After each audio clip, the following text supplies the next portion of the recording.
안녕하십니까. 2023년 11월 28일 최병무의 팩트 시작하겠습니다. 내일 모레죠. 김용 전 민주연구원 부원장, 이재명 대표의 최측근 2명 중에 1명이라는 그 사람에 대한 1심 선고가 있습니다. 정치자금법 위반입니다. 근데 이 부분은 이제 대장동 업자들로부터 돈을 받았다는 건데, 이재명 대표의 경선자금 거기에 쓰기 위해서 받았다는 건데, 그러니까 여기 1심 선고가 만약에 유죄로 나온다면 결국 그 돈이 이재명 대표의 경선자금으로 쓰였다는 것을 반증하는 거기 때문에, 그래서 이제 이재명 대표도 신경 쓰고, 김용 전 부원장은 이제 본인의 범죄 혐의와 관련된 문제니까 이걸 뒤집기 위해서 엄청난 조작도 하고 노력도 하고 있습니다.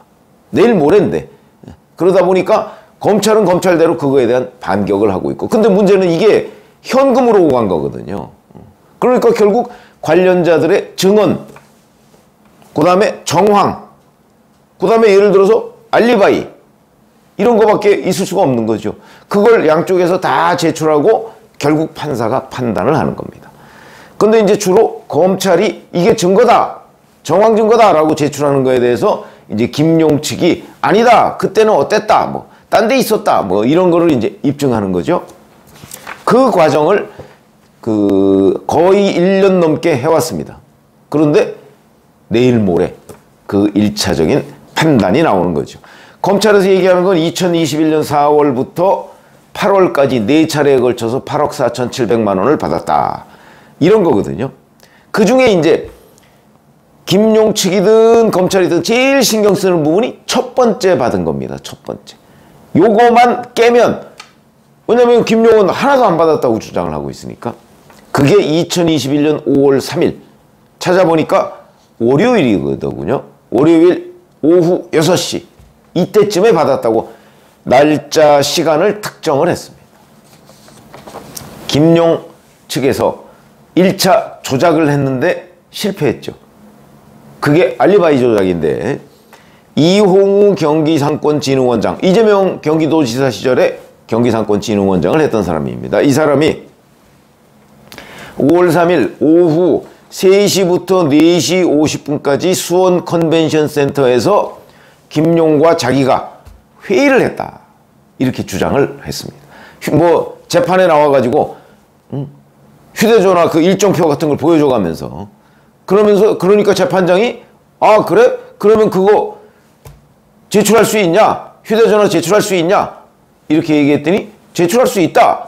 그래서 판사가 압수수색 영장을 그 자리에서 발부해서 집에 갔는데 휴대전화를 못 찾았습니다. 그러니까 어떻게 된 거냐 하니까 휴대전화 잃어버렸다, 이렇게 되니까 이제 일단 의심스럽죠. 그래서 추궁을 한 끝에 이 사람이 거짓말이었습니다, 이렇게 결국은 실토를 했다. 그러니까 김용 측이 알리바이를 조작하려다가 실패한 사건 있었죠. 이거 하나만 가지고서도 저는 그날 정말 돈을 받았구나. 왜냐면 알리바이를 안 받았다면 굳이 조작할 이유가 없는 거죠. 그랬던 일이 있습니다. 자, 왜냐면 그 시간에 이 사람 말대로 정말 수원 컨벤션 센터에서 회의를 했다면 수원에서 분당에 있는 유동규 사무실까지 가려면 시간이 안 되는 거죠. 월요일이고 차도 막히고 이러니까.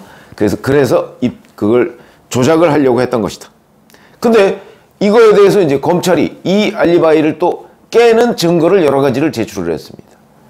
아까 말씀드린 바로 수원 컨벤션 센터의 차량 출입 기록, 이것도 다 있을 거 아니겠습니까? 그날 유동규 차량은 거기 안 왔다, 이렇게 이제 검찰이 주장을 했고, 그거는 이제 유동규가 또 나 그날 차 안 타고 갔다, 이렇게 주장할 수도 있겠죠. 그래서 결정적인 걸 제출을 했죠. 당일 오후 4시 2분, 4시 13분, 이때 분당 코리아 경기도 주식회사라는 데가 있는데, 여기에 김용 씨가 과거에 근무를 했던 적이 있다고 합니다. 여기에 있는 PC에서 다운로드 받은 기록이 있는 거죠. 김용이라는 아이디로. 김용이 거기 있었다는 얘기죠. 여기에서 유동규 사무실까지 한 10분 정도 거리밖에 안 된답니다. 더군다나 거기에 있는 주차장 차량 주차 기록이 있습니다. 오후 1시 36분부터 4시 58분, 한 5시 정도까지 코리아 경기도 주차장에 김용 차량이 드나든 기록이 있다. 그러면 결국 5시쯤에 거기서 나와서 유동규 사무실까지 천천히 이동하면 오후 6시쯤 대략 맞는다. 이렇게 돼서 이제 이 1차 시도는 이제 조작 시도는 실패한 거고. 근데 2차 알리바이를 또 제출을 했다고 합니다.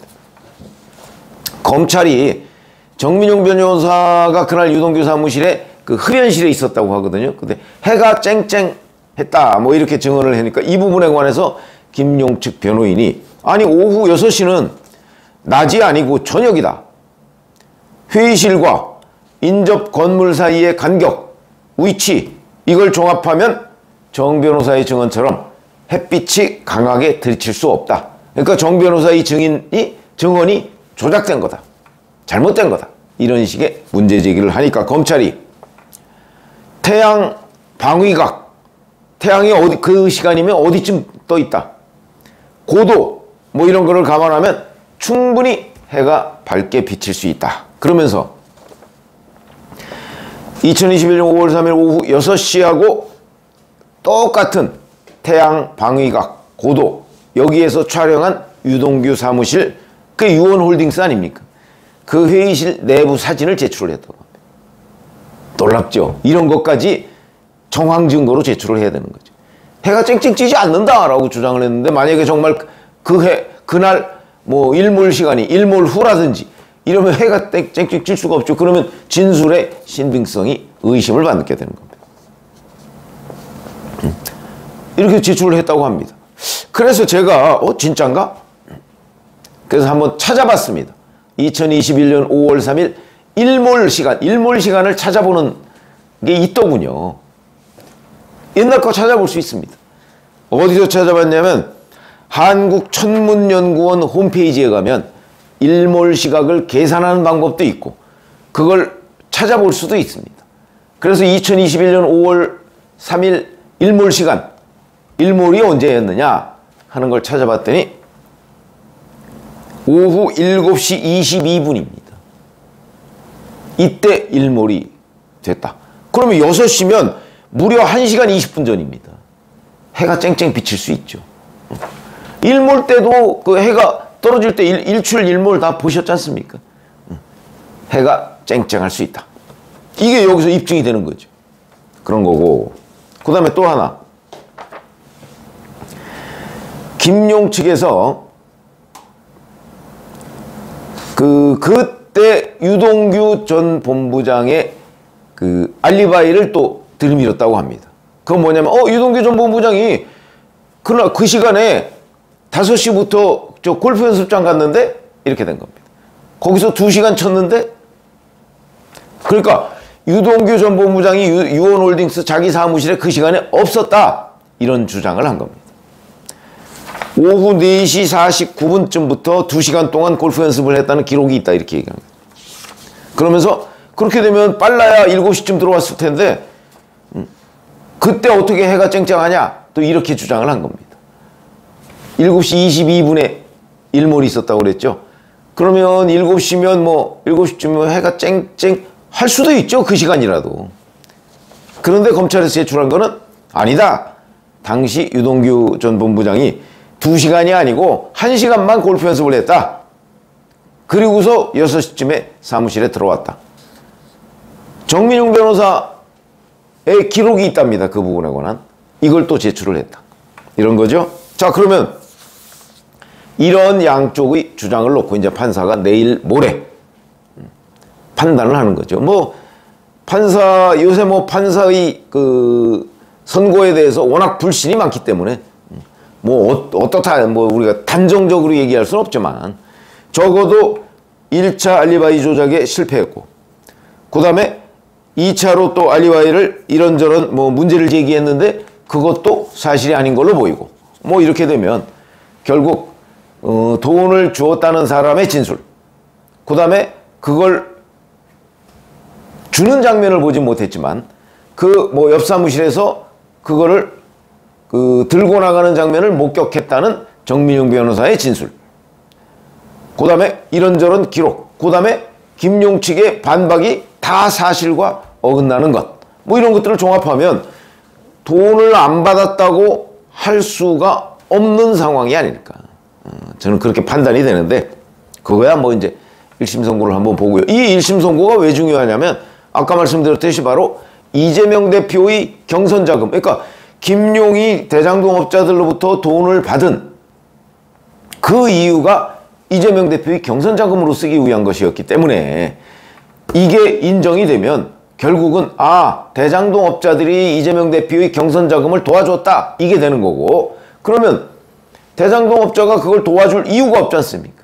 그거는 결국 대장동에서 온갖 특혜를 받았다 하는 걸 얘기하는 게 되는 거고, 그렇게 되면 이재명 대표가 지금 재판 중인 대장동 배임 문제에도 영향을 미칠 수 있다.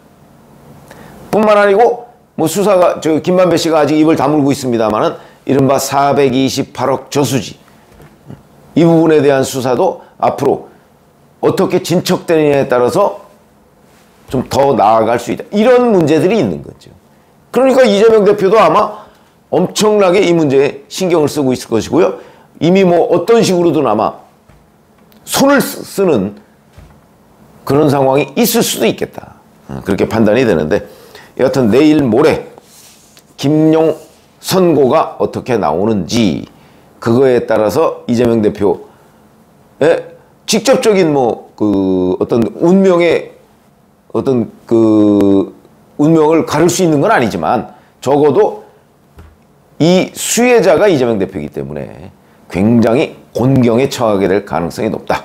무죄라면 뭐 그거야 또 이재명 대표 앞날에 정치적 미래에 날개를 다는 거죠. 그러면 뭐 거의 윤석열 정부 검찰의 수사 다른 것까지도 의심을 받을 수밖에 없는 상황이 될 텐데, 글쎄 지금까지의 진척 상황을 보면 그런 일은 없을 것 같다, 이렇게 말씀을 드립니다. 고맙습니다.